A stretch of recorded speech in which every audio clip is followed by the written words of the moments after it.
Welcome tonight to Rivers Coalition meeting.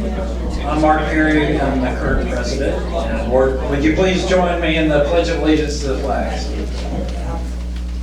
I pledge allegiance to the flag of the United States of America and to the republic for which it stands, one nation, under God, indivisible, with liberty and justice for all. All right, welcome. This is really loud. Yeah, I know. Thank you to the city. Thank you to the city of Stuart for this new microphone.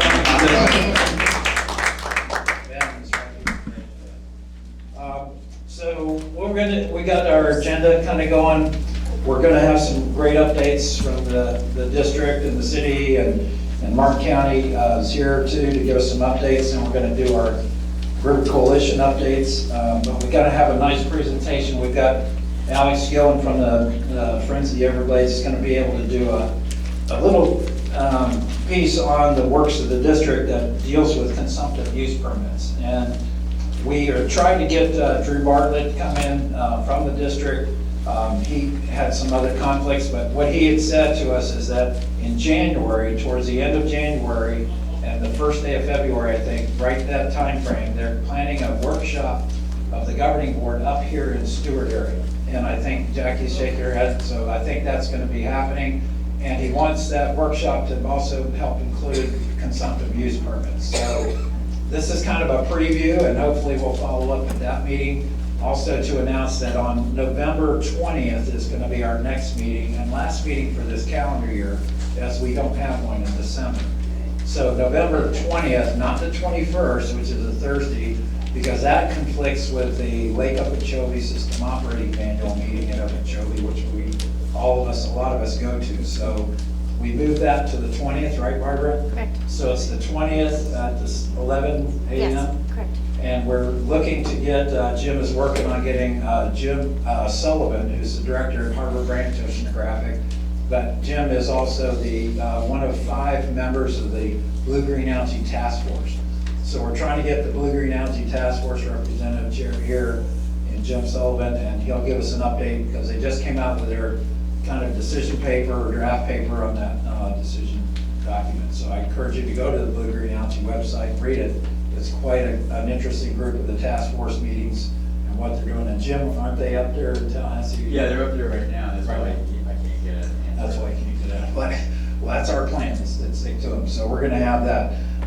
At first, I'd like to basically have everybody who's a member of the coalition to stand up, and then we will introduce ourselves and sit down, and then we're going to have a new member join us. So we'll start here with Alex. Alex Gillen, Friends of the Everglades. Rick Hall, River Warrior, sitting in for Gail Ryan. Marty Baum, Indian Riverkeeper. Dan Merritt, Seagate Harbor Homeowners Association. Jim Myers, Stuart 500. Jen Scale, Venture Harbor. Hey, Jim. Hillary Davis, Sailing Center. Rip Fisher, Sailfish Point Yacht Club. Marcy Kitchen, Church Post Unitarian Universalist Church, and I'm here to say this is probably my last meeting because I'm moving to Philadelphia. I'll have to take care of the Delaware. No country. They got a good keeper up there. You'll be all right. You moved the wrong way. Robert Reeva with the Joe's Point Homeowners Association. Hi, Robert. Great. Sherry Anchors, Conservation Land, St. Louis County. Hey, sure. Back here. Right here, Nicole Mader, Bulkhead Project from River Kids. Andy Potts, Treasure Coast Road Club. Joanne Swan, St. Lucie Sailing Club. Right back here. Paul Bray, Audubon, Florida. Paul, welcome. Greg Brown, Guardian of Martin County. Bobby and Walter Deaver, St. Louis, Martin County League of Women Voters. That's great. I love it. He is a member. I'm Jeanette Hartzell from the St. Lucie County League of Women Voters. Regina Wood from the Martin County, Florida Native Land Society. Okay, Jim. Jim Moyer, Marine Resources Council. Daryl Brown, Palm Cove Yacht Club. Charles Granley, President's Council of Hutchinson Island. Mark Perry, Florida Oceanographic Society. So, welcome. Great.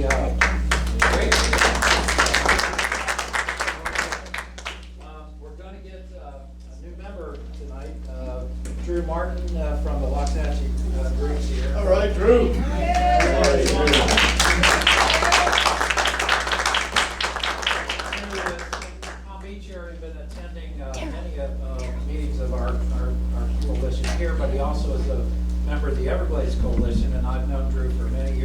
on that group. In fact, he and I served as co-chairs for a couple of years in a row. And Drew's the Loxahatchee group of the Sierra Club has over 3,000 members, both in Martin, Palm Beach, and St. Lucie County areas. So we're glad to, his application came in, he filled out everything. The leadership team recommends that we approve Drew as a member of the Rivers Coalition. Do I hear a motion to approve? Moved, seconded, all in favor, say aye. Aye. Is there any opposed? Great. Fantastic. Well, Drew, it's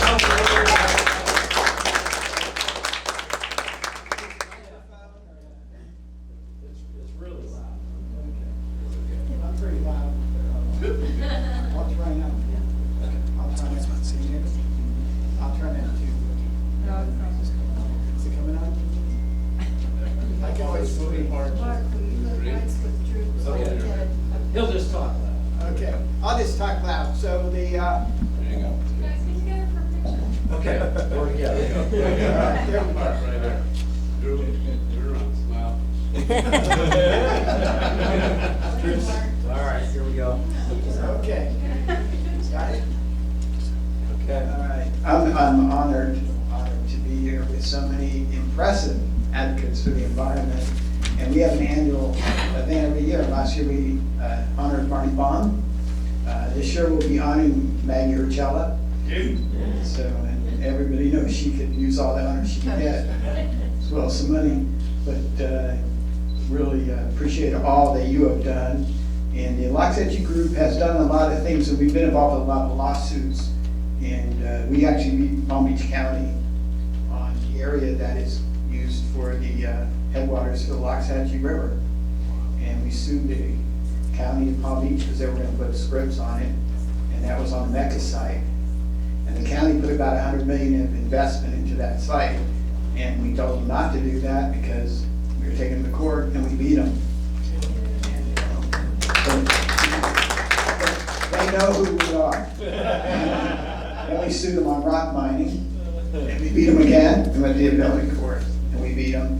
We had Richard Grosso, Everybody's Law Center. What I hope to do as a member here is to work with all the great people, but also to work on wetlands. Because you have wetlands permits now, right now in this area. Every time they build on wetlands, and when I drive up Cannon Highway, the beautiful highway, and everything's got a for sale sign in it, but every time they put a development somewhere, guess where you get more stormwater runoff. So I hope to bring that message to your group, because we need to do, that's part of the process. We want to stop the runoff from the lake. We want to end it forever, because there should be no water coming from the lake, but we also have to do something with the stormwater here in this area, because if we end that runoff, but we increase the runoff from stormwater, we're going to have all the same problems we have today. So I'm sure that's as much time as Mark wants me to talk about.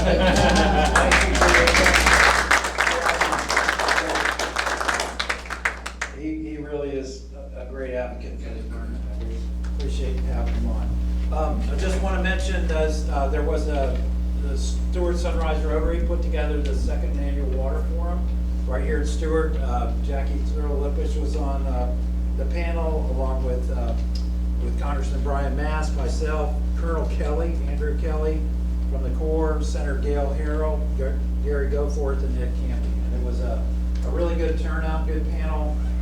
I hope they continue to do this on an annual basis. It brought together everybody right down at the river, so it was a good event. So now we're going to hear from our presentation. Again, Alex, thank you for stepping in on this one to give us a little preview of the consumptive use permits. So once you get that picture, take it away.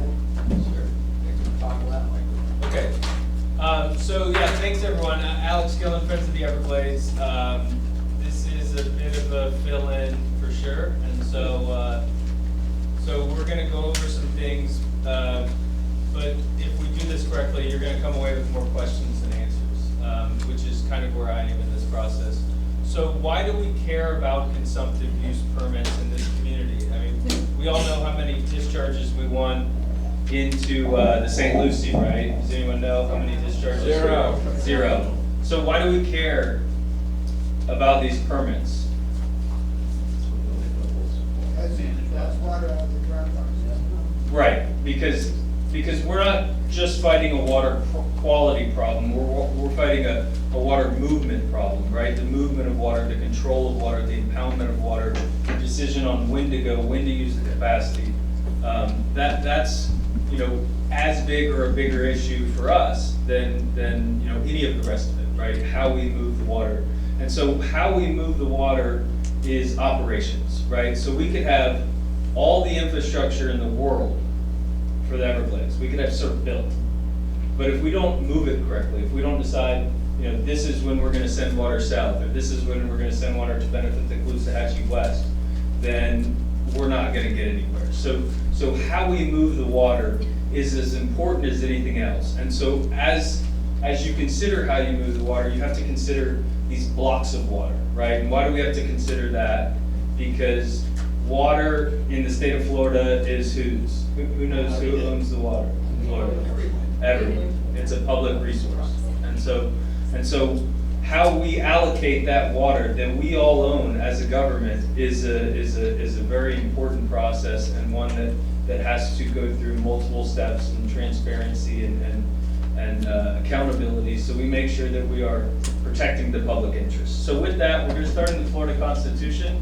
The first part's a little dry. It's going to go through some statutes, but it's not as bad as you think. So the Florida Constitution, Section 7, natural resources and scenic beauty. It's the policy of the state to conserve and protect its natural resources and scenic beauty. And that's great, right? Like we all support that. And it's the Constitution, which is, it is superior in a legal sense to any statutes, to any case law. It's the highest law of the land outside of federal law or the US Constitution. So that's outstanding.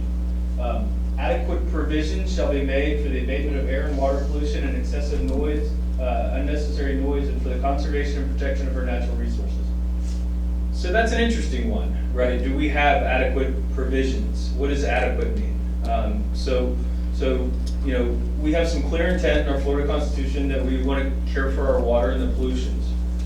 It is up for debate if we are doing that adequately. I would say we're not when Lake Okeechobee covered in 90% algal bloom last summer.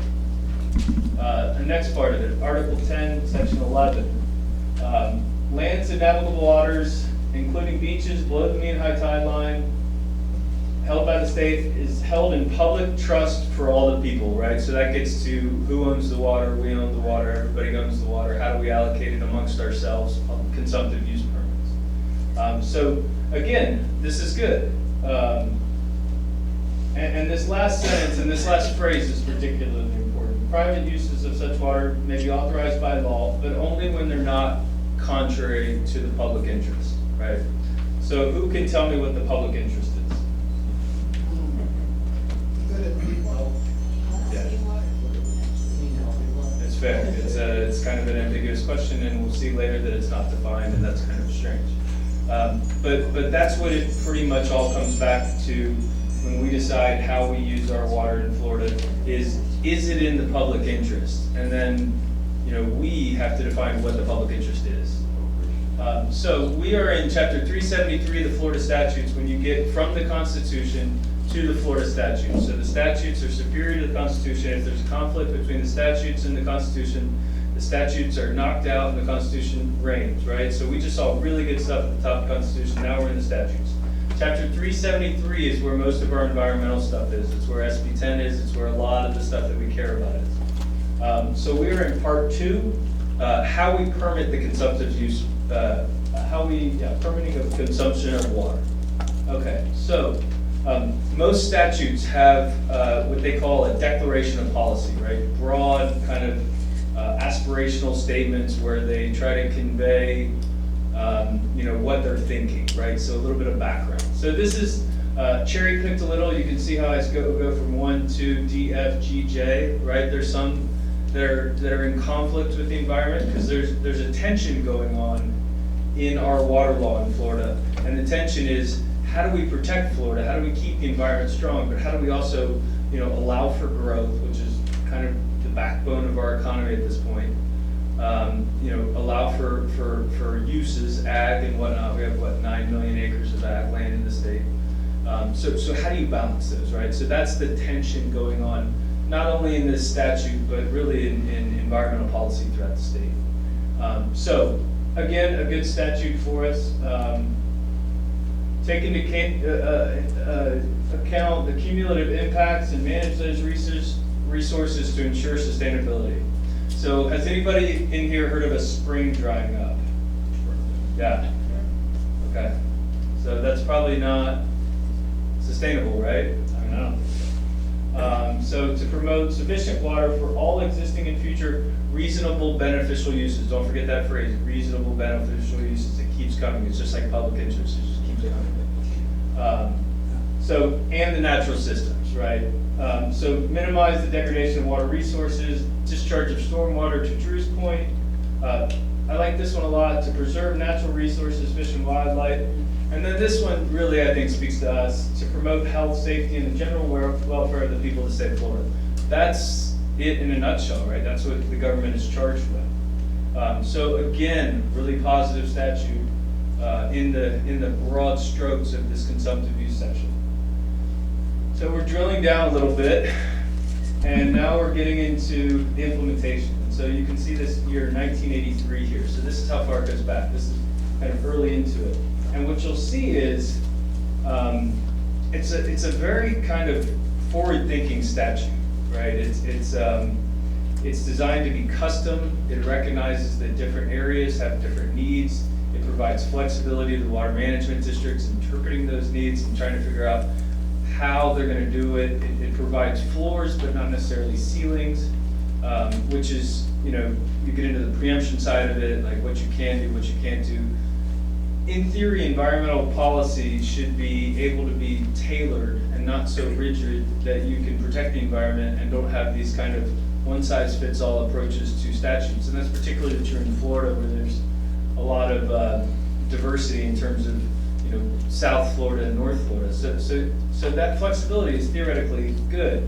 But at the same time, that flexibility can be bad if it's too broad and it's interpreted in a way that does not stick to the spirit of the statute. So appropriate monitoring efforts shall be made, issue permits. The governing board of the water management district shall implement a program, right? So who's in charge? The governing board is. Okay, drilling down a little further. When permits are required, the governing board or the department, that's DEP, may require such permits for consumptive use and may impose reasonable conditions necessary to assure that it is consistent with the overall objectives to the district or the department and is not harmful to the water resources of the area. However, no permits shall be required for domestic use.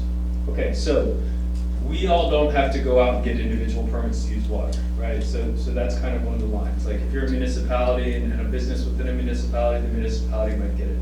If you are a farm, you're probably gonna have to get one. But not everybody has to have it. And so that individual user, we are all in here in our individual capacity, existing legal users. So just kind of put that one in the back of your mind for a little while.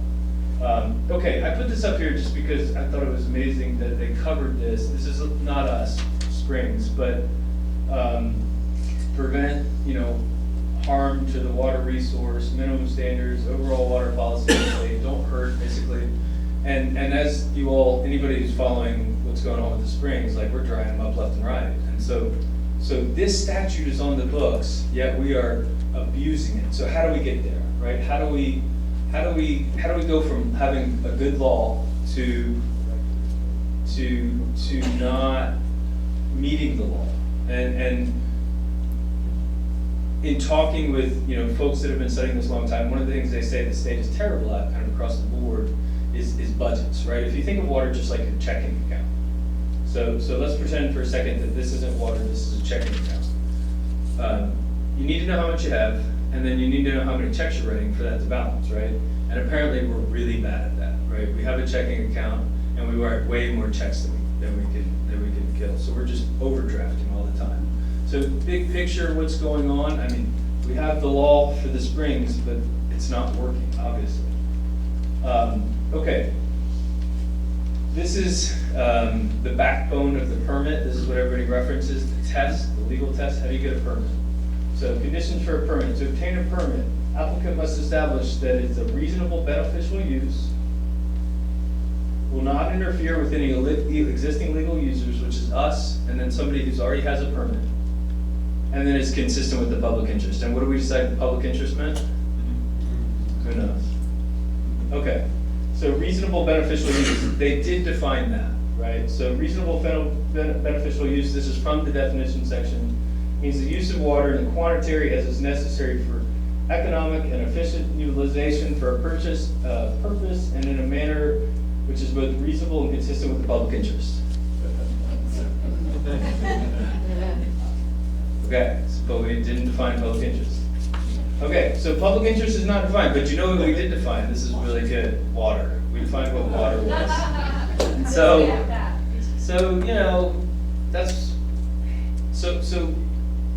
one of the things that happens in policy making, like the word appropriate, they call that a weasel word, because what does appropriate mean, right? And so when you can't, sometimes to move things through the legislative process, you leave them undefined. You either let the agencies administer them or interpret them and expand upon them in rulemaking, or you have them sorted out in the courts, right? But this happens in places. So waters is defined, but rulemaking isn't. Okay, existing legal users. So that's us grandfathered in. The district does not permit for the environment, and they do not permit for aesthetics. So we don't have, you can't go get a permit for the St. Louis River. That's not, I mean, you could if we change the law, but that's not the way we do permits. So takeaways. The water management districts have the power. The statutes could be good or bad. They're written very broadly. Public use is open for debate. Existing legal uses of water are kind of protecting the incumbent. How long is a permit good for? Kind of getting into the nuts and bolts a little bit here. 20 years for the most part. This has been expanded. One thing that's really interesting, so in the bottom of every statute, they have these markers here, right, the history. And so what this is showing is 2018-158. So this is the 28th session and the 115th law passed. And what you'll notice in these is how frequent we've gone into them, right? So we had some laws in 72, we changed it in 97. Then we hit it again in 2005, hit it again in 2006, hit it again in 2009, 2010, 2010, 2013, 2015, 2016, 2018. What's going on here, right? So probably the legislature is really beating this up hard. But it's interesting to look at the frequency of changes. Okay, monitoring. Just so we know, there are monitoring requirements in this. Shall be monitored. Methods, there's an audit process, it's every 5 years, there is some monitoring. One thing that's not monitored is the EAA. They monitor water going into the EAA, water going out to the EAA. Jackie was kind enough to put me in touch with some staff at the district, and they're not really sure why the EAA isn't monitored. It's not a geological issue. It's been going on for a long time issue. So that's interesting, but we do require some monitoring, but not everywhere. Again, you can see how frequently this section has been touched recently since 2005, which is kind of interesting. This one I threw in there just to show that there are some effective, efficient uses of water to achieve these goals. Accountable, tailored, measurable conservation programs for public water supply. So there is some attention to that in the statutes. Okay, so how we look at these statutes is in zones. So we have, this is called the Lower East Coast, and so the Lower East Coast is in a freeze right now, and what's going on there is, in the year preceding 2006, they looked at it and they said, if we keep issuing permits like these, we are going to way over withdrawal. So we're going to freeze it, and in order to get more permits, you have to come up with alternative water supplies. And so that's a thing we see. We saw $50 million in the budget for it this year, and what that's doing is increasing storage of water or other sources of water so you can have more fun. So that's the Lower East Coast. This is LOSA, which is the Lake Okeechobee service area. And so this isn't exclusively coming from Lake Okeechobee, but it's largely coming from Lake Okeechobee. Backward. All right. Okay. Okay, so Congressman Mast did a request to the district and asked them for all the permits, basically, about maybe 8-10 months ago. And we sent it to some of our environmental partners who have been working on this a really long time. And they were pretty excited, like they hadn't seen it. So this is apparently hard data to get. We refined it a little bit to get it pulled out a little bit. We sorted it by LOSA, and then we asked them for the last 4 years of usage. Okay, so just to go through this real quick. Permit number, permit name, it's not necessarily, these aren't necessarily a company, but they could be. And then the link to the permit, and I can send anyone who wants this is fascinating. And actually, if anybody wants to volunteer, we could really drill down on this. Yes, Jackie? Do you mind kind of like going through one of the lanes, like the Sure. first one or the second one? Just read through it and kind of tell us what it means. Yeah, of course. Okay, so this is the permit number. This is the permit, the project name, which isn't necessarily the company name. This is the link to the permit. And so if you click that, it'll give you the full permit. And I do have an example of the permit we're gonna look at here in a second. This is the service area. So the service area, this is the LOSA service area, Lake Okeechobee service area. This is the LEC service area. So we originally got this information from them, they combined both. And so we really couldn't tell what was going on. So we had them pull them apart and you know, we can sort it by LOSA or LEC, because if you look at them, it's just hard to run the numbers if they're all combined. Bruce? Does it say who the issuing entity is for these permits? The district is the issuing entity When for you all say these. the district, South Yeah. Florida? South Florida, yeah. South Florida. So the only entities that can issue permits are water management districts? I think that. The only ones who can write the Might checks? also- The person who probably knows the most about all this is Paul Gray, who's sitting right there. So Paul, at any point, if you still need to speak up, that would be helpful. You're doing great, but it is the district. Okay. It does appear the district has them all, but there's a provision in statutes that the department may be able to too, so I'm not sure what's going on there. So all the checks in Florida are being written by the water management districts? Yes, Back to your previous analogy? yes, yes. The checking account is being managed. Not by counties, not by municipalities? No, very much no. Okay. Yes. Yeah, I was just gonna say, there's over 3,000 permits. So this is a lot of permits going on. Those are not just consumptive, but also a lot of permits on a regular basis. Right.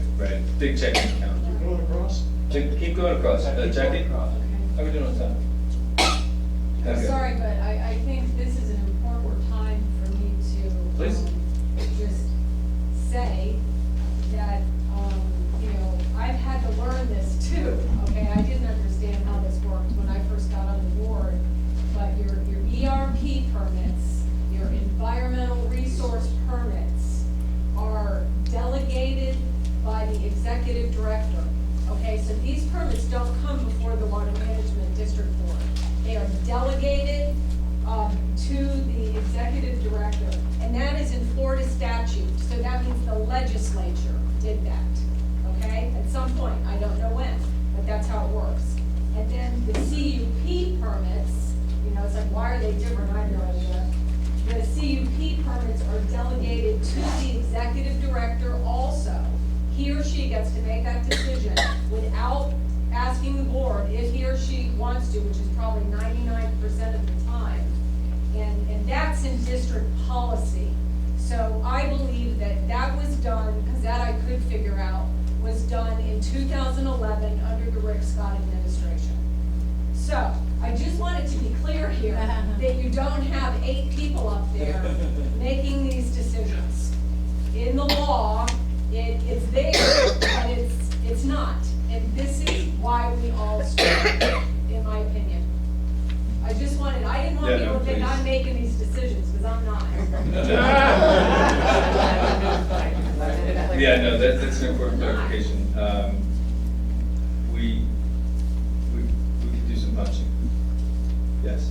So Drew does this all. Depends to Jackie or you. Can you have it changed? You have to go to the legislature. So to Where change the the whole statute. board votes on it, instead Yeah. of just the one person. Yes. I So, think. I'm not sure, I'd have to see the statute, but if it's in statute, you have to go to the legislature. If it's in district policy, if it was some kind of motion made by the previous governing board and then accepted, then that could be changed by the governing board. Yes. Am I right that these are 20-year leases and that there's a freeze on them, so we're sort of stuck? Yes and no, I did find a provision that I think you can do some revisions. So there are, there is a mechanism for revision, but apparently they never do them. Go across. Okay, sorry, I'm gonna keep going here. So primary, secondary water source. So primary is the surface water as the primary source. Allocation, this is in millions of gallons. And then you have a monthly allocation. And the monthly allocation comes out to roughly 6 to 7 times the annual allocation. And I think what's going on there is that kind of gives you a wet season allocation. And then we have the water use per water year, right? So we have 2017, 2016, 2015, 2014. And you'll notice here that there's no data reported, no data reported, no data reported, no data reported. Why is that? That's in the EAA, right? And so the EAA is measured coming out of the lake and coming into the STAs, and that's how they do it. And I don't have a good reason as to why. And so millions of gallons is a hard calculation. We're going to go to acre feet in a minute on some of this, which Carl Wickstrom would hate, but if you come away with nothing else, if you come away from nothing else, let me just go through what an acre feet is. I did not know. There's no reason you should know probably. But what it is it's a simplification, right? Can anybody tell me how big a pile of 1 million pieces of sand is? 1 billion? No, I mean it's like pretty arbitrary, pretty hard stuff. But an acre foot we can think about a little bit, and it narrows the numbers way down. So it's just a football field with 1 foot of water, right? So 2 acre feet is 2 feet of water. 3 acre feet is 3 feet of water. And the only reason we use acre feet is just to make the number more manageable, because it gets pretty hard, at least for me, to be in the billions and millions and trillions all the time. Yes? Your spreadsheet back there, I noticed some of the people were using more water per year than their permit allows. Yeah. Is there any enforcement mechanism? So Go across on US Sugar. So as as Todd Thurlow pointed out when I sent in this table, you know, water usage reporting is not a requirement, and it's voluntary. So it's there's no teeth in this. I don't know. I don't think the district staff would tell you that, but you know, this was apparently a really big deal at this table amongst peers in the environmental community. That's a problem, I But the think. district is keeping this data?